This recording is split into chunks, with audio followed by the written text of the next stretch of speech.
Iran యుద్ధ ప్రభావం, భారత్లో గ్యాస్పై ఆందోళనలు. పలు రాష్ట్రాల్లో ఎల్పీజీ సిలిండర్ల కోసం భారీ క్యూలు. బ్లాక్ మార్కెట్లో సిలిండర్ ధర 1500 దాటింది. గ్యాస్ కొరత లేదని కేంద్రం స్పష్టం. యుద్ధ భయంతో భారీగా పెరిగిన గ్యాస్ బుకింగ్లు. హార్ముజ్ జలసంధి వద్ద సరఫరాపై అనిశ్చితి. గ్యాస్ బుకింగ్లకు కొత్త లాకిన్ నిబంధనలు. యుద్ధం పరోక్ష ప్రభావం భారత్ మార్కెట్పై. ఇరాన్పై అమెరికా, ఇజ్రాయెల్ దాడులు కొనసాగుతుండగా మధ్యప్రాచ్య ప్రాంతం ఉద్రిక్తంగా మారింది. ఈ యుద్ధ వాతావరణం ప్రభావం ప్రపంచవ్యాప్తంగా కనిపిస్తోంది. ముఖ్యంగా ఇంధన సరఫరాలపై ఆందోళనలు పెరుగుతున్నాయి. ఈ నేపథ్యంలో భారత్లో కూడా ఎల్పీజీ గ్యాస్ సరఫరాపై ప్రభావం పడుతున్నట్లు వార్తలు వినిపిస్తున్నాయి. కొన్ని ప్రాంతాల్లో గ్యాస్ సిలిండర్ల కోసం ప్రజలు గ్యాస్ ఏజెన్సీల వద్ద క్యూలలో నిలబడాల్సిన పరిస్థితి ఏర్పడింది. కొన్ని చోట్ల అయితే బ్లాక్ మార్కెట్లో సిలిండర్లు కొనుగోలు చేయాల్సి వస్తోందని వినియోగదారులు చెబుతున్నారు.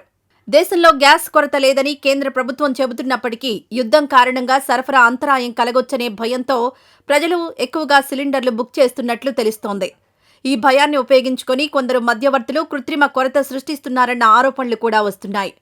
ఉత్తరప్రదేశ్లోని ఒక పట్టణానికి చెందిన మహిళ ఒకరు ఇంటి అవసరాల కోసం బ్లాక్ మార్కెట్లో 1500 రూపాయలకు గ్యాస్ సిలిండర్ కొనాల్సి వచ్చిందని చెప్పిన ఘటన దీనికి ఉదాహరణగా నిలుస్తోంది.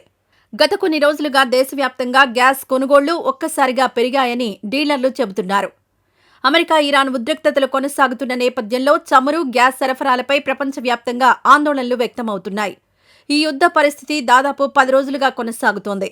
ఇదే సమయంలో ప్రభుత్వం ఇటీవల ఎల్పీజీ ధరలను కూడా పెంచింది. అలాగే గ్యాస్ సిలిండర్ బుకింగ్ నిబంధనలు మరింత కఠినతరం చేసింది. దీంతో వినియోగదారులు అవసరానికి మించి ముందుగానే సిలిండర్లు బుక్ చేసుకోవడానికి ప్రయత్నిస్తున్నారు. భారత్ తన ఎల్పీజీ అవసరాల్లో పెద్ద భాగాన్ని దిగుమతుల ద్వారా తీర్చుకుంటోంది.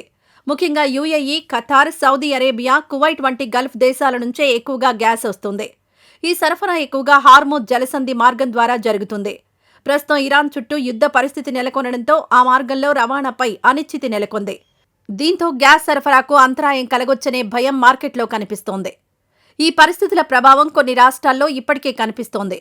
ముఖ్యంగా పశ్చిమ బెంగాల్లోని కోల్కతా మరియు పరిసర ప్రాంతాల్లో గ్యాస్ బుకింగ్లు గణనీయంగా పెరిగినట్లు నివేదికలు చెబుతున్నాయి.